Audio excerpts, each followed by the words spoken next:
Pemirsa Ikatan Bidan Indonesia menggelar Kongres di Jakarta International Expo Jakarta. Dalam kesempatan tersebut, Ketua Umum Ikatan Bidan Indonesia periode 2023 hingga 2028, Ade Jubaida berharap agar pemerintah kembali menempatkan bidan-bidan di desa-desa, mengingat saat ini hanya 41.000 desa di Indonesia yang memiliki bidan.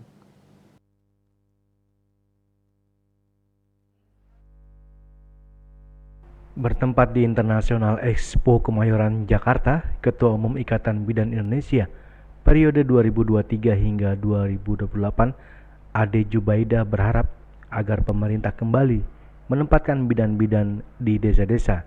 Pasalnya saat ini hanya 41.000 desa di Indonesia yang memiliki bidan. Selain mendorong pemerintah untuk memenuhi kebutuhan bidan di desa, pihaknya juga mendorong posyandu prima di daerah.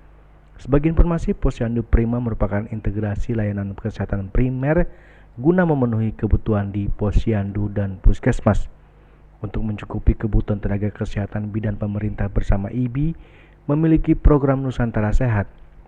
Para bidan yang mengikuti program Nusantara Sehat rencananya akan ditempatkan di daerah terpencil hingga ke pelosok desa. Sebagai salah satu garda terdepan dalam mengawal kesehatan ibu bayi dan balita, IBI juga ikut mendorong peningkatan kesehatan reproduksi seksual, salah satunya mengadvokasi kekerasan terhadap perempuan berbasis gender, serta mengeliminasi praktik-praktik berbahaya pada perempuan.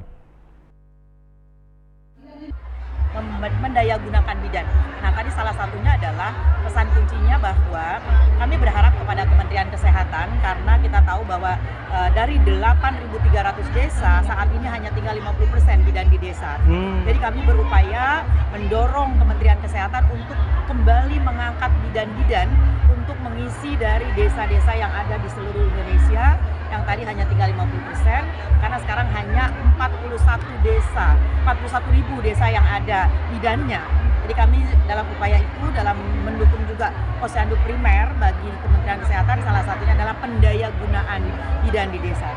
Nah, bidan sebagai salah satu garda terdepan dalam mengawal kesehatan bayi balita di seluruh Indonesia dan peningkatan kesehatan reproduksi seksual, salah satunya kami juga mengadvokasi kekerasan terhadap perempuan berbasis gender, kekerasan seksual, dan juga bagaimana mengeliminasi praktek-praktek berbahaya.